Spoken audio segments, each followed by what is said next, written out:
Welcome to a review of the maintenance request application simply known as MaintReq.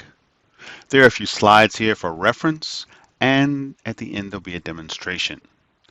MaintReq supports self-registration. No user ID or person maintenance is required by the administrator, and no password is required by the user. MaintReq does not consume a Maximo user ID. There is a one-time setup fee and subsequently annual maintenance.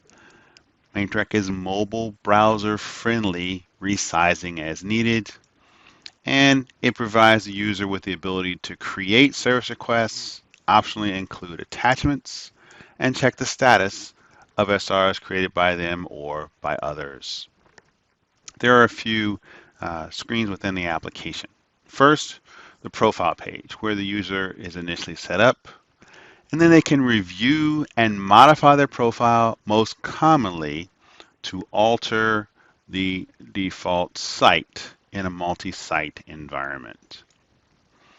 The main menu provides access to this as well in the view profile, as well as other functions, log out, view service requests, and submit new requests. The view service requests option will give them access to the inquiry page, and from there they can take a look at service requests that they have submitted, recent SRs created for that site, of which the default is last 7 days, and this is configurable by the administrator. Those completed completed SRs submitted by that individual in the last 30 days, and again, configurable, and of course home to get back to the menu. Also, to submit a new service request, it'll take them to a different screen, which will confirm who they are on the left, providing their profile information. Main thing to keep in touch, keep aware of is that site, because that'll be the site the SR is created for. If you're in a single site environment, it won't matter, but if you're in a multi-site, you want to make sure that that's the correct site you want to submit the SR for. Then you'll have access to the required fields indicated by an asterisk, and then additional fields for useful information. And why don't we go ahead and let's take a look at this in Maximo. So first thing that will occur when you go to log in, if you haven't been set up in that environment, you'll get a message. It'll tell you invalid login. You verify that's the right email address. That is it. So you want to make sure you go ahead and register. And then the self-registration, you can put in your information. Phone number is not required. However, it's recommended, and that way, when the service request is put in, someone wants to get a hold of you, they have your email address, and then they have your phone to reach you directly. You can hit submit, check your email for confirmation, and we'll have that in a moment. I'm going to open up another browser window here, though, and actually, we could just do it here. I'm just going to log in a different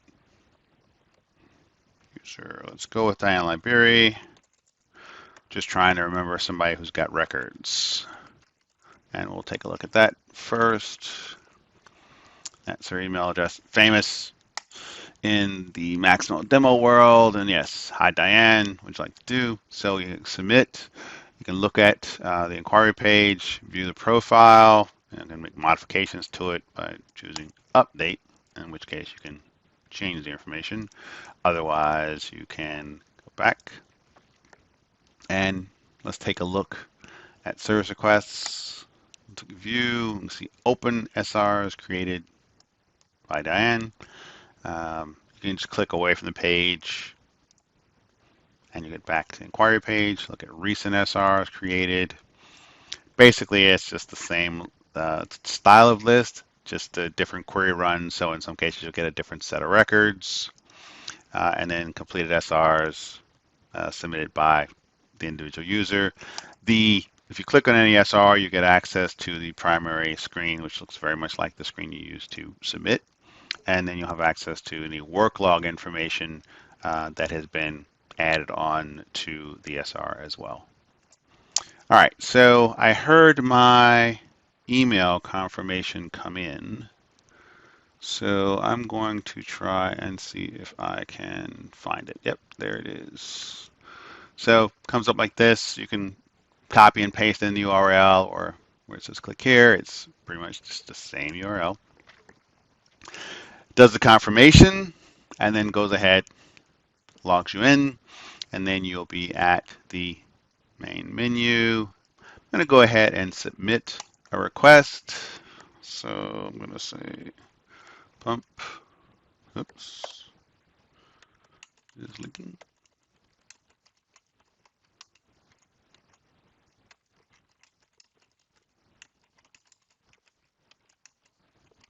And it's a noisy leak. So I can type in information if I know the exact value of the location code, but more than likely won't. So I can just go ahead and search for it. It's on condensate return. I'll just use condensa. Yeah, that should be close enough because it'll do a wildcard search anyway, and without the wildcard characters. So this is the right one. I'll just go ahead and select it. It'll bring in the asset, but if you want to search by asset, you've got the search icon, select value icon here as well.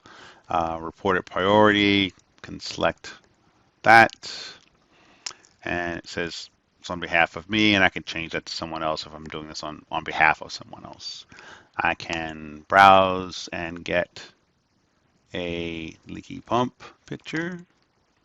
Now, in a mobile device, and you'll see this a little bit later, you would actually be able to go to your gallery or just take a picture directly and post that to the SR. In the meantime, I'm going to go ahead and hit submit. And then my service request will come back with a number, and it's now been created in Maximo. And if there are any work log activities, I can just say I took a picture, CDURE to this SR, and it's just an update and submit.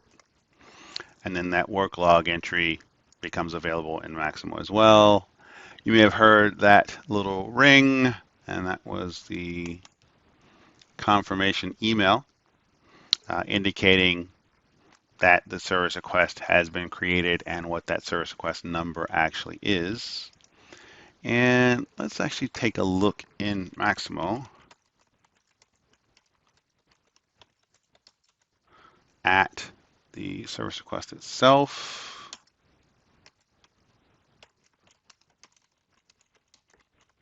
Remember who I am.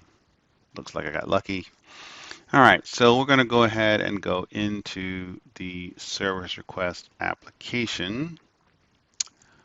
Lots of stuff here. All right, let's do it this way. Service requests. And what we want to see is 1584. That's our number. So there's our service request. There is the work log that was entered.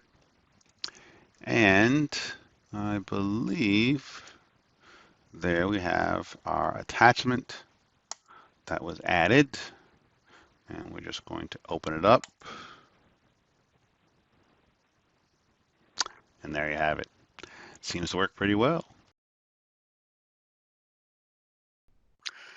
All right, let's take a little time now to review the maintenance request application on a mobile device. Using a Samsung Galaxy S9, and this is the Edge browser.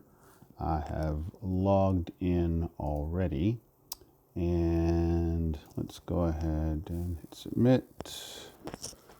And we'll just say, oh, there's a different request. So this time, pump is leaking.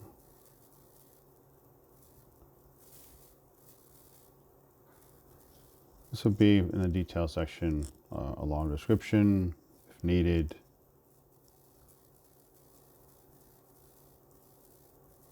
And we know our location. If we don't know, of course, you can search for it. And there's our condensate return pump and feed water pump. So what I'm looking for, there it is, down there. Now, there's only one asset at the location, so it brings it up. Otherwise, you could hit the magnifying glass and search. We want our priority, level 3, logged in as Diane Library. I'm going to go ahead and snag a picture as well, as opposed to just uploading one. Of course, I don't have one handy, but I put one on my screen on my desktop, so that's the picture I'm going to take. Actually, let's take it in landscape. Should still work. Okay. And it's there, it's uploaded, hit submit.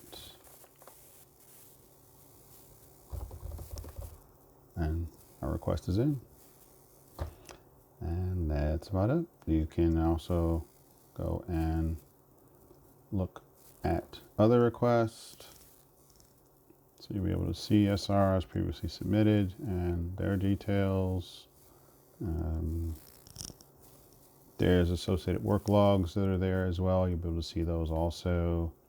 So the basic functionality you have on the desktop is going to be there and available to you on a mobile device as well. And that's about it. Thanks.